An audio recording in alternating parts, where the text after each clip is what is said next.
Hello guys and welcome back to Dance Mums, and today we are jumping straight into the action and I am super excited. It has been literally like 2 days since I last recorded the last Dance Mums episode, because when you're watching this I'm gonna be in Vegas. Yeah, that'll be fun. I am super excited, so I will let you know all about the trip when I get back. I'll probably be doing some live streams when I get back from Vegas, so make sure you stay tuned for those. We're going to be chilling, we're going to be chatting, we're going to be playing some Resident Evil games because Resident Evil 9 is coming out in February and I fancied replaying all of the games, so I might as well do them on stream. So without much further ado, we're going to get into the episode. I'm super excited. I know you guys are too. We've got a pyramid behind us, so let's go, shall we? Okay, pyramid. And it's going to be mid because we're missing a lot of people on the pyramid. We're missing Kalani, we're missing Kendall. No, we're not. Kendall's on there. Who are we missing? Kira. That's the other person we're missing. So, at the bottom of the pyramid, no surprise to anybody, it's Abby. People ask me, why do I even bother putting Abby on the pyramid when she's always bottom? Well, that's because I like to humble the bitch. She's not very nice. She deserves to be bottom of the pyramid. Next up, we have Kendall. Kendall, yeah, she's alright. She wasn't really in... That's not Kendall. That is not Kendall, Ethan. That is Kenzie. Oh, there's too many K names on this show now. Kalani, Kendall, Chloe. I know, obviously, Chloe doesn't start with a K, but it's a K sound. Oh, it's just too much. It's too much, guys. And my brain's fried. I've got hay fever. It's hot in the UK at the moment. I'm not feeling good. I'm not... But I'm still here making videos for y'all, so you better appreciate it, okay? Kenzie, she went in the last episode. Bottom of the pyramid. Next up, we have Melissa. Was in the episode. Bottom of the pyramid. Up next, we have Holly. That's not Holly. That's Jill. Jill's here because, again, she was there, surviving and thriving. Did she have any moments in the last episode that made me go, wow? I don't think so. I'll be 100% honest. Next up, Dr. Holly MD. Again, was she even in the last episode? I don't remember. Next up, we have Nia. We also have Maddie. And we have Chloe. The group dance. It was alright. I didn't have a problem with it. I thought, you know what? This group dance, it's alright. It's not amazing. It's not horrendous. I think potentially Kathy could have beaten them. But who knows? We don't know. Because she didn't actually compete. And we'll talk about that right now. Because Kathy is here. Okay, so I was umming and ahhing about where to put her. Because her comebacks towards the end of the episode, top of the pyramid, incredible, loved it, thought it was absolutely sensational, the way she was like, ooh, pardon me, well, aren't we posh?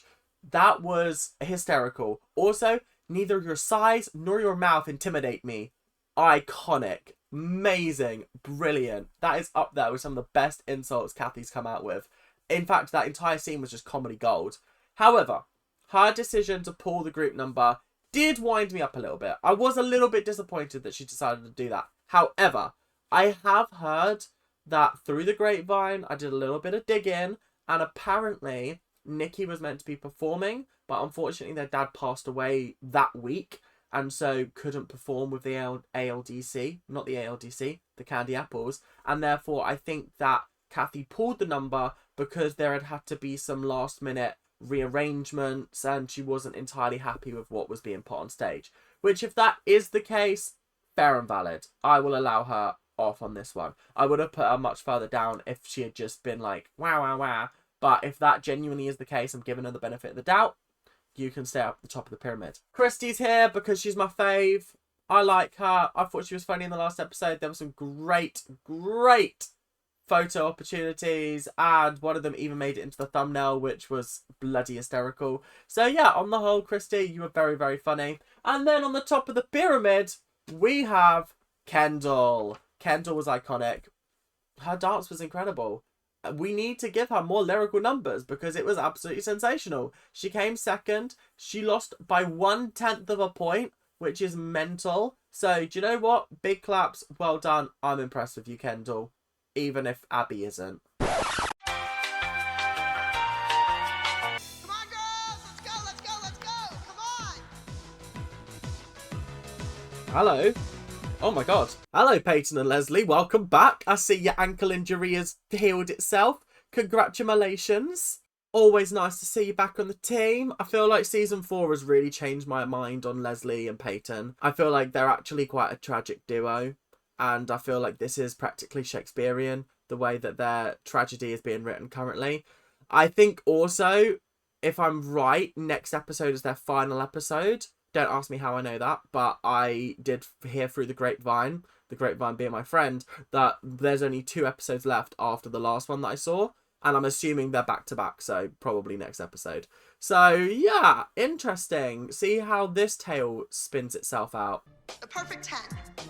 10 new routines in a row, 10 competitions in a row, undefeated. It would be so much more impressive if this was done not on a TV show. If this was not done on a national television show where the people who are judging the competition know that this is a TV show and they know the people who are dancing on stage, I feel like that would be a lot more impressive. But I just can't help but feel that season 4, which is potentially the peak of Dance Mum's fame, I guess after this, it doesn't get any more famous. I feel like this, yeah, we're starting to get into the territory of, are these competitions fairly judged or not? Obviously, Cheryl and Fallon are gone. Bye, Cher. I'm so gutted. Honestly, I had so much fun making those Cher puns in the last episode. So much fun. And then when I was editing, I was pissing myself laughing. I can guarantee you there's so many people out there, so many people who are my age, who are younger than me, who just didn't get those jokes and didn't appreciate them. But if you did get them and you did appreciate them, you're my faves. You're my faves. And that's all I can say. And if you don't know anything about Cher, go and educate yourself, because that woman is a legend and an icon for a reason. The group was called Red with Envy. Your facial expressions were over the top, but they weren't correct. What? First of all, I'm still pissed off with the whole Red with Envy bullshit. How do you show envy in a facial expression? Quickly, come on. Come up with a envious facial expression. Maybe like a... Like, I don't really know. It's the kind of bullshit they'd ask me in acting class. This actually happened on an acting project that I was working on a couple of months ago, where the producer came up to me and she was like, I think your character needs to show more loyalty to the person that is your boss.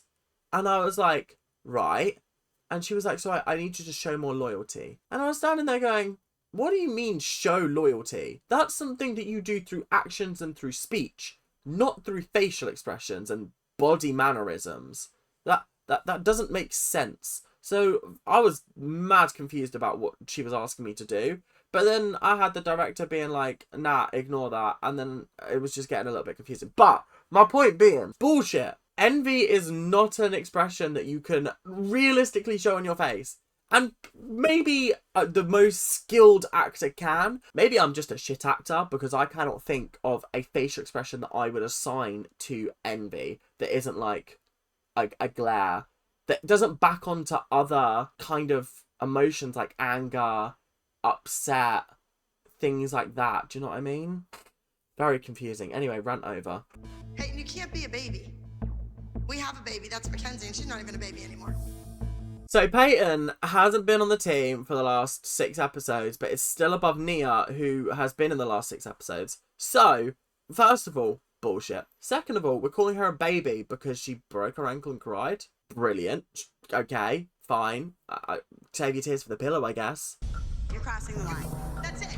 I said it. It's done and it's over with. She has to realize what she's doing. Honestly, I'd walk out too. Also, technically, this is someone storming out of the studio. I can't remember if it's storming in or storming out. There's something on the bingo card is to do with storming. You can tick it off. I'll allow it. I'll allow it. Free pass. Abby just is the worst person ever. Bullying children is a special kind of nastiness. Like, I genuinely feel like there are not that many people on this planet that would bully children like Abby does. There are some horrific people out there, but even I think they draw the line at bullying children. That's where Abby's like, my time to shine, bitch. I will go in and talk to her about it. No, Mom, stand up for me. She would have said that to Maddie. All of the moms would have helped her out. I don't know about that. I don't know whether any of the other mums would have stood up for any of the other children. At this point in time, they're all very much just sort of like, glad it's not my child. Glad it's not my child. And I think that's kind of the policy that they take with you. Because realistically, would Leslie stand up for any of the other children? Probably not. So why should Payton expect the other mums to stand up when she's being abused? Do you know what I mean? Obviously, they should all be standing up for everybody else. But when you're in this environment 24/7, you're forced to be there. The easiest way through is the path of least resistance. And I think that's what the mums realise. And you know what? How many times do I say let's not go back to the studio? And you choose to come back here. So do you want to stay or do you want to go? Yeah, actually, at this point, Payton, this is on you. This is on you. If Leslie is telling you every single time, let's not go back, let's go somewhere else, let's do something else, let's just not keep doing this, and you're like, nah, I want to keep going back, I want to keep going back, you're a glutton for punishment. If Leslie is genuinely having this conversation, she's not got this contract with the producers that locks her in, okay? So they can leave at any time. And if she's constantly going, we shouldn't do this because this is bad, and you're like, nah, let's keep going back, that's on you, Payton. That's on you. Is it going to be hot tomorrow? Oh, fuck, it's only going to get hotter. That's so hot. Why? Why is it so warm? Can this heat wave go, please? I'm sick and tired of it being... Why is it 20 degrees at midnight? That should be like a cool, crisp 10 degrees, not 20 degrees. 20 degrees is abhorrent. That's absolutely ridiculous. What are we doing here? But you don't understand the big picture. Abby, I come to the studio because I love you, and I love the teachers, and I love the kids, and I love being here. That's why I do not quit.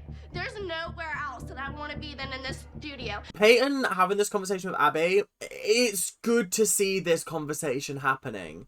It's good. And the fact that she's like, I come here because I like being here. But you make it tough sometimes. Do you know what I mean? You make it so tough. Sorry, we just got a shot of Abby's extra large, jumbo-sized Fanta from... No, let's be honest, it's not Fanta. That's too healthy for her. It's full-fat Coke. It's full-fat Coke, guys. And I've had this conversation with you guys before, and I feel like in America, I'm going to have to sample the Cokes in America. I hate Coke, first of all. I prefer Pepsi. But I'm going to have to sample them because in the UK, I genuinely cannot taste the difference between Coke Zero, Coke, normal Coke, and Diet Coke, I think it is. They all three taste the same to me. And I think that's because we have like very different sugar tax regulations on soft drinks and fizzy drinks. So that could potentially be the reason. But out in America, God, I'm going to be eating so much shit food. Oh my God. It's going to be like fast food all the time. Jesus Christ. I'm going to come back double the size.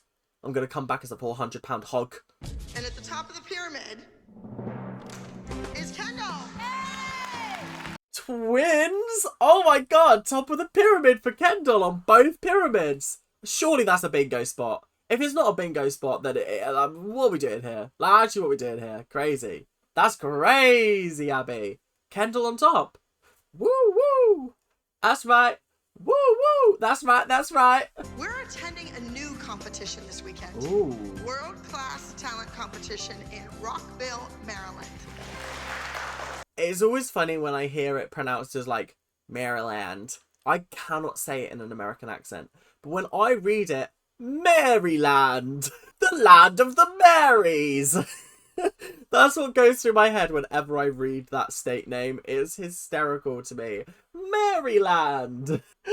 Ah, that's so funny. We are going to do our version of Kinky Boots. Kinky Boots. Now, Kinky Boots is on the list of musicals that I desperately want to see. I've seen something ridiculous like 77 different musicals, right? I'm waiting until I get to 100 before I rank the musicals I've seen. I really need to see Kinky Boots because I have heard so many of the songs. Some of the songs are inappropriate. Let's be putting it out there. I don't know if this is a great musical to be giving to children. there are better musicals to achieve the same result, do you know what I mean? But then again, I think this is before the days of like everyone's talking about Jamie and musicals that are featured very heavily around drag queens. I feel like this and Priscilla at the time, maybe Rocky Horror as well, were the kind of definition of drag queen musicals. And nowadays, obviously, I feel like we've got a lot more. But Kinky Boots, I really want to see it. I have no clue what it is about either. I tend to go into musicals blind and learn the story through the storytelling, because I think a musical is only good if you go in blind and you can understand the story like that. If you have to do research before you go in, or you have to know the plot before you go in, it is a weak musical in my opinion. And there are many examples of that in modern musicals, but it is what it is. Anyway, moving on. Are these girls going to be dressing up as drag queens? Because I can already just tell that they're just going to be the cheapest, tackiest items that they could have pulled off the bargain bin at Walmart. And Jesus Christ, it's going to be dreadful today. Who knows? The dance might actually be spectacular and I might be like, yes, but I doubt it. Well, drag queens? I think this number would have done well in LA, in New York City, in Rockville, Maryland. Just, I don't know. No, I completely agree with you. I completely agree with you, Holly. I think this would be the kind of thing that would set LA on fire, would set New York on fire. But Maryland, the land of the Marys, I'm not sure that Mary's going to appreciate it, let's be honest. Maddie and Mackenzie will be competing against each other. Mackenzie, you are doing one of Maddie's old solos. Maddie, you will be doing a tap routine. First of all, right. So they're going up against each other. Maddie's going to win. Cool. Already predefined, let's be honest. She's doing a tap number, so she's definitely going to win. And Kenzie's doing an old Maddie solo. She's definitely doing Cry, isn't she? Of course she is. It's the only Maddie solo that's memorable, that off the top of my head, do you know what I mean? The only other dance I can think of that Maddie has done, off the top of my head, is the tap routine where her apron fell down. That's the only other dance that sticks in my mind along with Cry. Like, I genuinely couldn't tell you a single other one.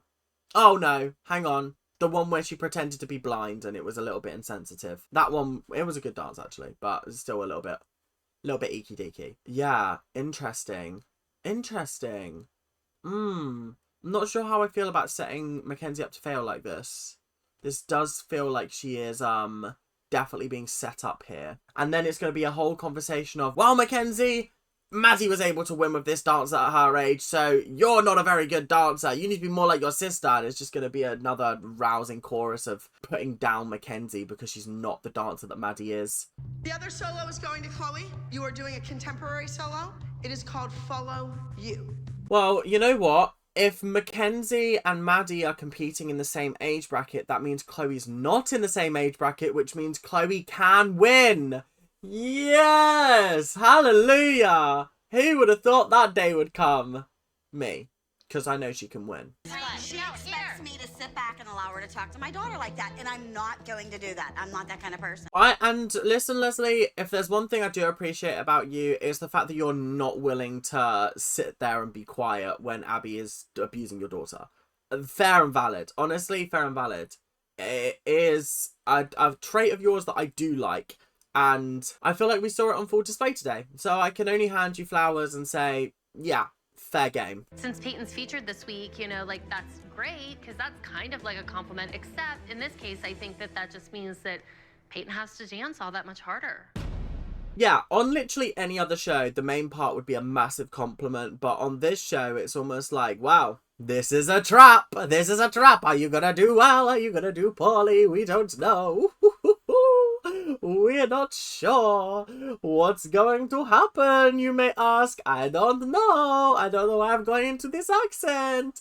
I need to stop. Please help. Usually a lyrical or contemporary dancer wins. So make the most out of this. Because Maddie is still my #1 go-to girl, no matter what. I find it really funny how they edit in the shots of the mums being like,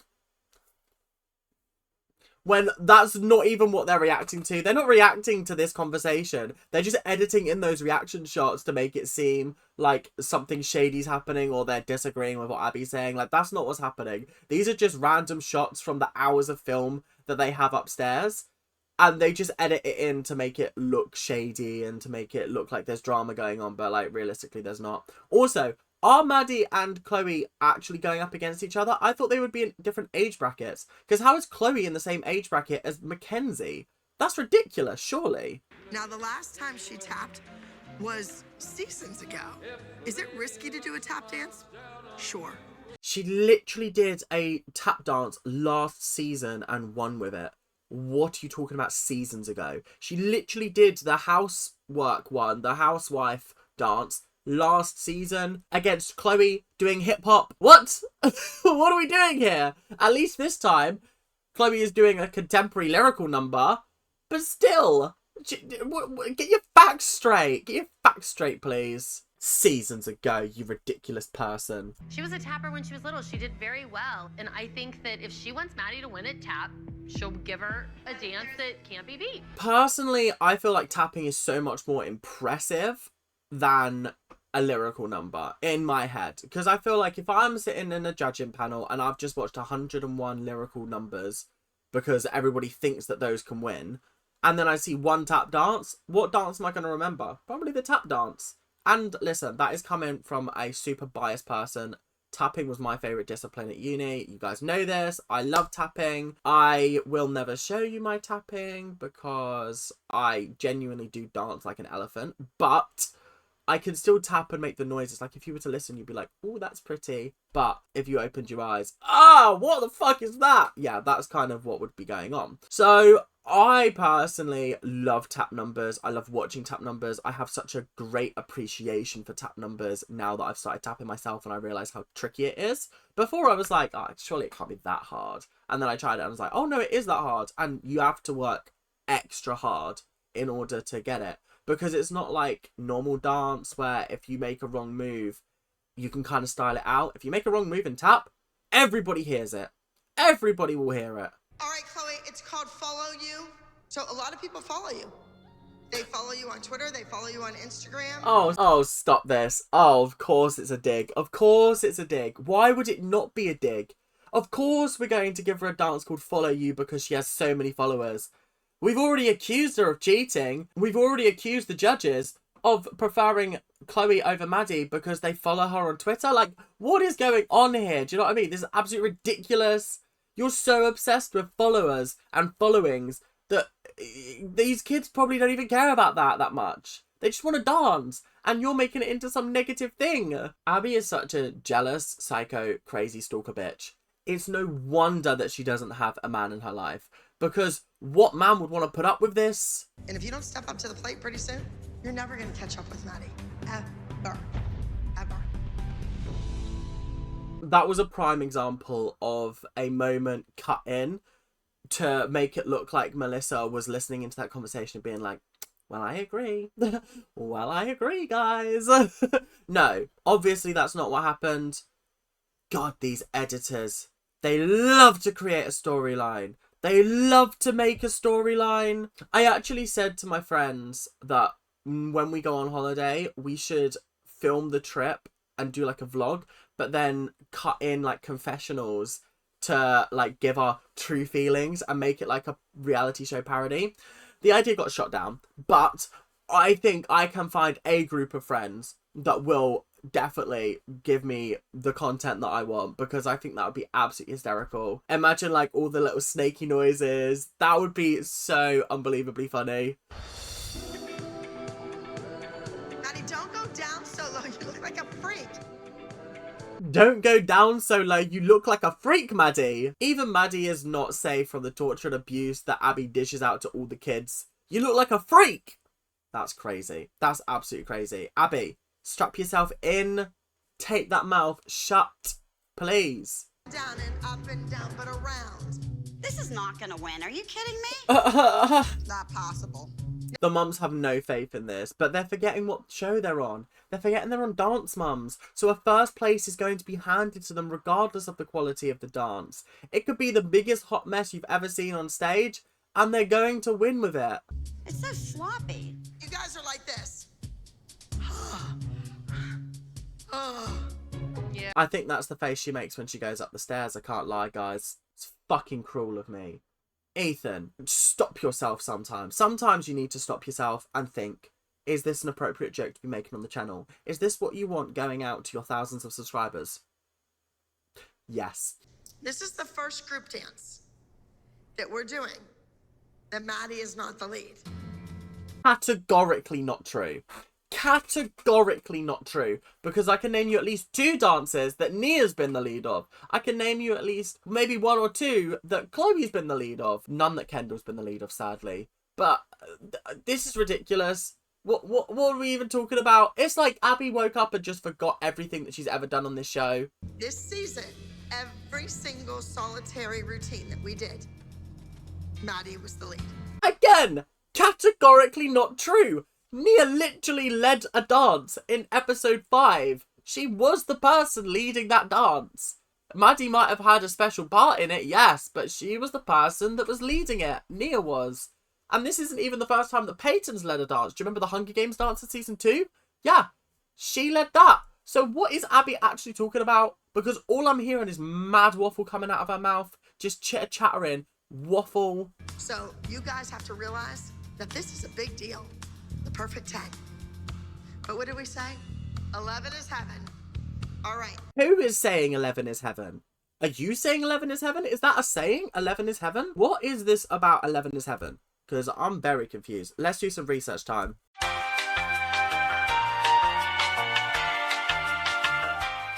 The phrase 11 is heaven is a reference to Jamie Vardy's record-breaking streak of scoring in 11 consecutive Premier League matches? No way. No way is Abby referencing that. No shot is Abby referencing a UK footballer who scored in 11 consecutive Premier League matches.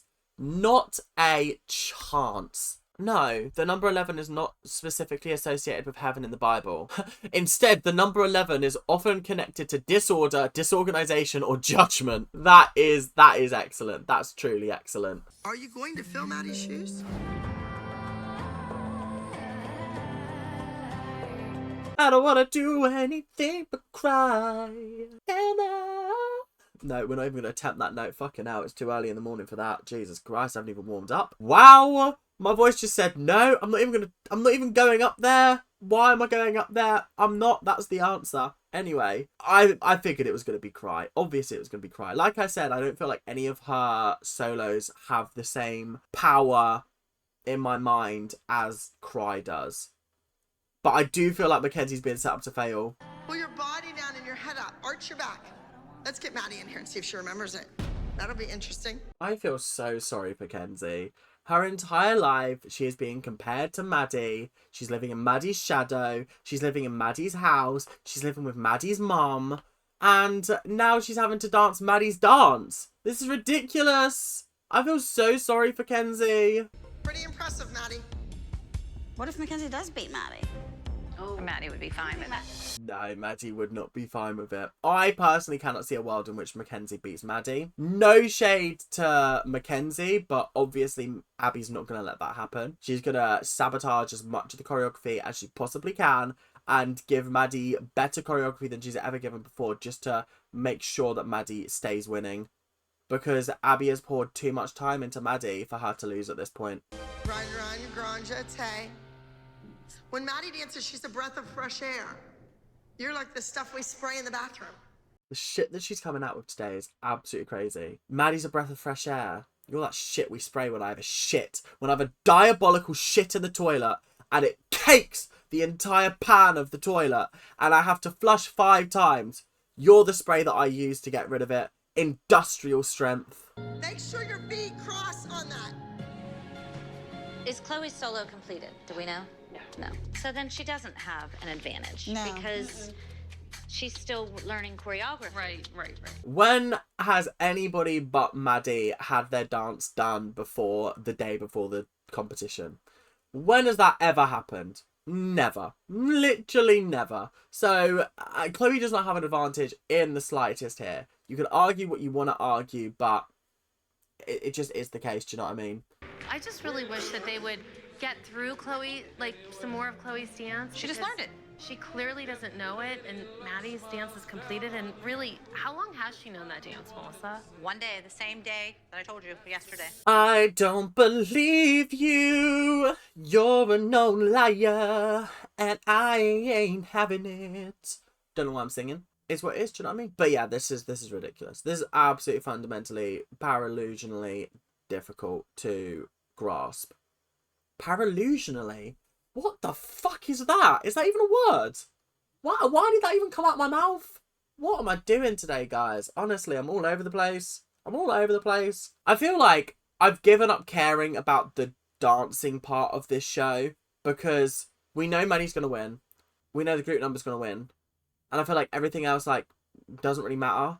Do you know what I mean? Like, it doesn't really matter where Chloe places. She's still going to get negatively critiqued. It doesn't matter where Kenzie places because A, she's not going to beat Maddie. B, she's going to be compared to Maddie regardless. C, there's going to be some kind of dig about her not being as good as Maddie. So I feel like I know how this episode plays out. So I'm kind of sitting here like, what's going to happen to keep the drama going? Do you know what I mean? Because for me, the script's written. We know what's going to happen. It's so obvious to everyone sitting upstairs watching that Maddie has known this solo for quite some time. And I don't know why Melissa won't just cop to it. Like, can't we all just admit that we know? I feel like 95% of the issues on this show could have been solved if Melissa was just like, yeah, she does know the solo. Because all of this lying about it and all of this like cheeky little, ooh, no, she doesn't. Of course she doesn't. Of course she doesn't. Of course she does. Of course she does. What do you think that Maddie's doing in the weeks when she doesn't have a solo? Like last week. She didn't have a solo last week. What do you think she was doing in the time before everybody gets to the studio? In her solos, in her privates. She was learning this dance, obviously. That's what they do with her. If you notice this series, I could be very wrong. Let me just have a little research. But I'm fairly certain, and again, I could be very wrong. Let me look at the stats.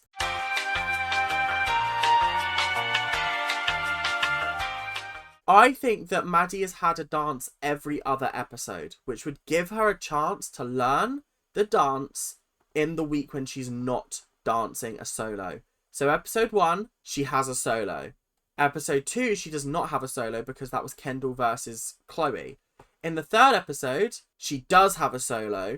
In the 4th episode, she doesn't have a solo because that episode was Kendall versus Chloe again. So then, episode 5, does she have a solo? She does have a solo. Episode 6, if I'm right, she doesn't have a solo. Oh, look, doesn't have a solo. It was Chloe versus Chloe. The next episode was the week when she had the duet, which had already been learnt previously, and she performed at another competition. So if I'm right, then week 8, she didn't have a solo. She had a duet with Chloe, which would have been learnt at the time. So then if I'm right, episode 9, she did have a solo. Oh no, she didn't have a solo this week. Chloe and Kalani had a solo that week. That was Chloe versus Kalani.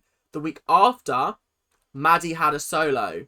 Wow, actually I'm completely right. Oh my god. Oh my god. Maddie has never had 2 solos in a row this season. Last season, again, I don't really want to look at last season. I'm talking about purely this season.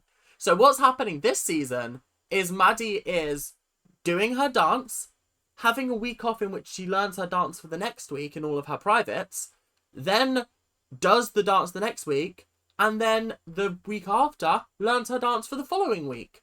That's what's happening here. And you've got to be silly not to see that that's happening. Wow, I actually didn't expect to be right. I really expected her to have had 2 in a row. But she actually categorically has not had 2 solos in a row. She's had a solo and a duet, but equally the duet can't be learned beforehand. Or it potentially could be, to be fair. It could be, but most of the time I reckon she'll learn that duet at the same time as Chloe. Or at the same time as whoever else is in the duet with her. But very interesting observation I've made there. We've blown the case wide open, guys.